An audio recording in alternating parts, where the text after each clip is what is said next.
That falls. Great assist by Marshall. Marshall's got assist number 5 here tonight. You know, there's no better sign of how efficiently a team is operating than their assist numbers. And theirs are fantastic. Just beautiful when they play the game like this. Here's Bonner. And off the front iron, and in it goes. And the Spurs lead by 10. Final quarter of play, about a minute and a half off the clock into it. Passes it to Covington. Now, here's Marshall. He's tightly guarded. To the inside, and it's going to be out of bounds. The Spurs will take it. And that's just carelessness there. I mean, you have got to have your head in the game. LaMarcus Aldridge, he's checked in for Matt Bonner.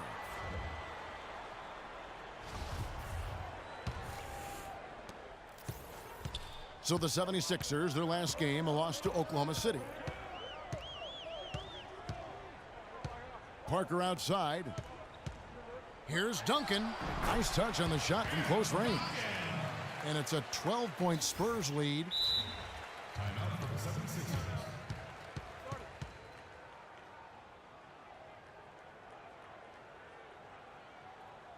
And the 76ers call time here. I tell you what, at this point in his career, it is safe to say, actually has been for a while, that Duncan might be one of the best power forwards ever. He is, clearly. 5 rings, 50-win seasons, his whole career. The complete package on the box. A moment to check in with Doris Burke. Doris? Well, over that break, I listened in on Brett Brown's huddle. He was not happy with their play to this point, telling them we're getting out hustled, plain and simple. There's still time, but we've got to dial up our effort. Kevin, we'll see if they have enough to get it done. Now, here's Aldridge. Jahlil Okafor unable to get his last shot to go. And Duncan, who briefly contemplated retiring after last season, showed in the playoffs, Greg, he is still very much at the top of his game. Listen, Tim Duncan, for me, is the greatest power forward to ever play the game, although Pop will tell you he's actually a center in the power forward's body.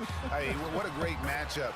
Yeah, how great was he, I should say, in the matchup against the Clippers last season. And throughout his career, he has been more consistent than a clock. I mean, it doesn't matter the year or who he's up against. This guy just finds a way to leave his mark on the game. Wow, this game just a commanding performance. For Okafor, he's got 14 points and 4 blocks. He's been their leader, stirring the drink at the offensive end and then anchoring the defense. And yeah, Clark, what an example he's been setting out there. Listen, playing Western Conference teams is never easy. And for the 76ers last year, it got downright ugly. Some games against the West, they just didn't stand any chance. Carlos Boozer's checked in for Noel. Now here is Aldridge. Outside Leonard. And so he draws the foul on the shot. A trip to the line to shoot 2. A lot of blowouts for Philly last year against the West, as you talked about. Greg only managed to take 6 wins in their 30 games. Clark out of conference. And Kevin, that was tied for the fewest wins against the West in the league. But again, no surprise with Philadelphia because they really were focused on developing young talent there. Kawhi Leonard, with another great season last year, earned his first Defensive Player of the Year award with his outstanding play. And for Leonard, he became the first perimeter player to win one since 2004. That just shows you how incredible his defense was at times. Just 3 to shoot. Here's Boozer. Here's Okafor. And with that one, the lead is trimmed to single digits. Okafor's got 6 points in the quarter. And the rebound and the follow show you what he is all about. Gritty and determined with a soft touch to match. He used that pick just right. That's 12 points for Kawhi Leonard. And, you know, for Leonard, you can add that Defensive Player of the Year award to his hardware list, and that puts him in elite company, one of only 3 players to win Defensive Player of the Year and Finals MVP. The other 2, Jordan and Olajuwon. And for Leonard, winning the Defensive Player of the Year didn't change him at all. I mean, he received a card for winning that award and gave it to charity. Went out of his way to thank his teammates during his acceptance speech. I mean, I think it speaks of his character and really the impact that Popovich has had on him and that entire Spurs team. And the second free throw, good. Last season, Clark, the Spurs kept on winning as usual. They passed the Lakers, in fact, for the best winning percentage all time for a franchise. Well, some of that has to do with the struggles the Lakers had last season, but more of it is credit to the Spurs. Consistency and high-quality play has been who they are and have been for 2 decades. And now Doris Burke has an update from the sidelines. Kevin, Greg Popovich was just going over the plan with his team. The focus of the discussion was getting their offense to run through LaMarcus Aldridge.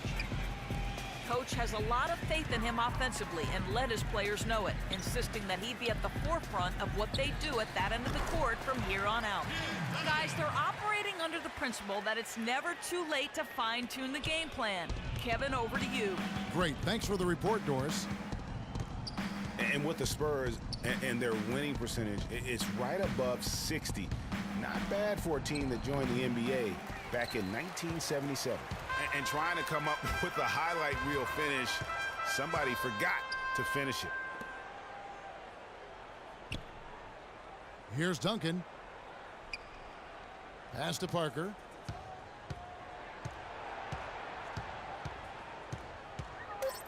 San Antonio needs to get off a shot here. Here's Aldridge. It's hauled in by the 76ers. A lot of the Spurs' success, guys, with their winning percentage has come since the 90s. The way they are put together, who knows how high they can push that franchise winning percentage. Green, no luck. And honestly, not real happy with the shot selection on that one. Yeah, clearly a brain fade there. He's got to be a little smarter in his choice making. And that one's good, Iverson. Shots are just flowing for him right now, having a really strong quarter. Parker passes to Green. Duncan dishes to Parker. The feed to Aldridge. It's tipped, and that's out of bounds. San Antonio will retain possession. And really no choice but to lunge for that pass to make sure it didn't get through. Yeah, and that was important. Probably would have been a quick 2 points if he doesn't get a hand on it and knock it out of bounds. The Spurs making a switch here. Ginobili's checked in. Now here's Leonard. Right side Aldridge. Wide open. That's good, and it's Leonard with the assist. Aldridge has got the lead up to 13 now for the Spurs. Guys, his consistency in terms of shooting has really helped them seize control. For 3, Marshall. Another 3 for Philadelphia. There is no way a player like him can be left wide open like that. Did you pay attention to the scouting report? Now here's Parker. Now Leonard. Parker drives in. They grab their own miss. Ginobili kicks to Parker. Down low, Duncan. No luck, they battled on the glass but couldn't knock it down. The 76ers trail by 10. Outside Boozer.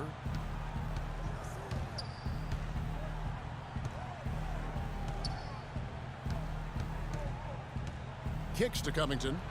And there's the whistle, fouled hard on the shot. He'll go to the line. That one on Ginobili. Philadelphia started to create a little bit of an identity last season. After all their transactions, Clark, and shifting around, they settled down and came together. Yeah, and I tell you, it looks like the identity will be the Sixers being a defensive team going forward. Offense has its fits and starts, but defensively they found some traction. And he sinks the second.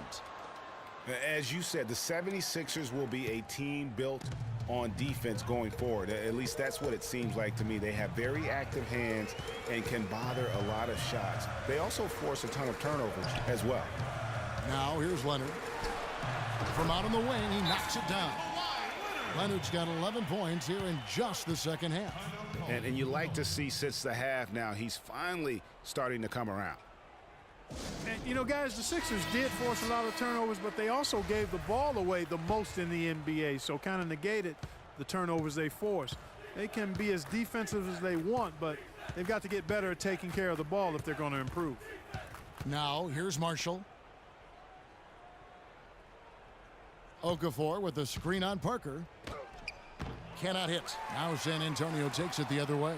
With the success they've had rebounding the basketball, they're right where you'd expect them to be. firmly in control of this game. And no doubt about it, rebounding is an effort stat, folks. They've been more determined than their opponent thus far. Here's Duncan. Parker kicks to Aldridge. Tries from 16, and that one comes up a bit short. Not really his best quarter as far as scoring. Let's see if he can eventually get back on track. And it's out of bounds, and they say it was last touched by Leonard. Risky pass there. They're lucky to retain possession this time.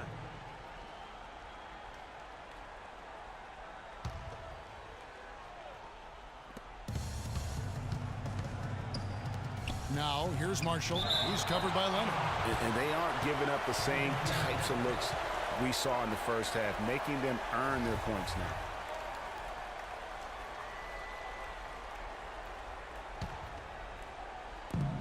.156 left in the fourth quarter of this one. Iverson passes to Boozer, and he takes that one up and powers it through.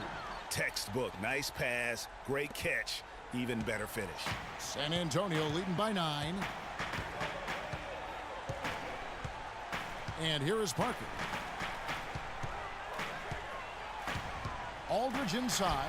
He's against Okafor. Great looking defense, really, just to disrupt the rhythm on that shot. Yeah, really turned it from a simple, straightforward look into a very difficult shot. And not a night he's going to want to remember, just not really able to score the basketball.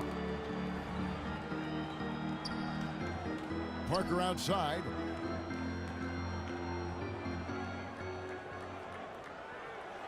Down to 5 on the shot clock. Back to Duncan. San Antonio again missing. The 76ers trail by 9. The drive by Iverson. And the foul called on Kawhi Leonard. That is his first foul of the game. You know what? Tried to step in and cut him off, but just didn't get there quick enough. Yeah, he was one step late that time, Greg. Noel's checked in for Boozer. Here's Iverson.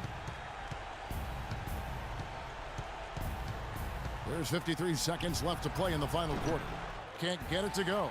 Not sure what the D was doing there. Clearly a breakdown. You can ill afford to give a guy like him that good a look.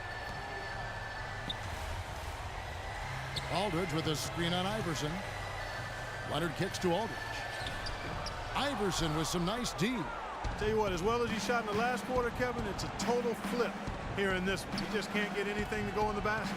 And it's Okafor off the drive, and he banks in the layup. He is setting this place on fire, fellas. His shooting has been off the charts. There's 21 seconds left in the fourth. The clock now can just run out for the Spurs. Now here's Parker.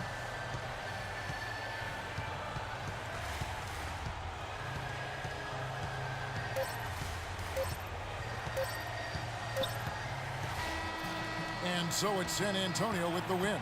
It was up for grabs right until the final seconds, Clark. You know what? They showed their character in crunch time, though, doing what had to be done to send these fans home happy. And time now to go courtside as we send you over to Doris Burke from the sideline. Doris? David, what is it you like about the way this team is playing right now? You know, we're just defending.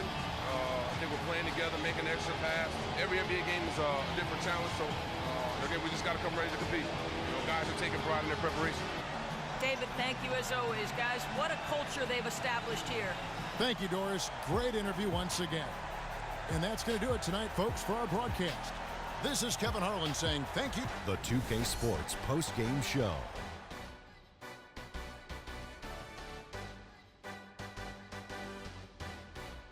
Hey y'all, Ernie Johnson here along with Kenny Smith and Shaquille O'Neal. Welcome back for the presentation of our Jordan Player of the Game, Tony Parker. What'd you think, Kenny? He was putting passes on a platter for these guys, leading them straight to the basket for easy buckets. He finished with 13 assists. And that brings us to the end of our broadcast for this evening. For Kenny Smith,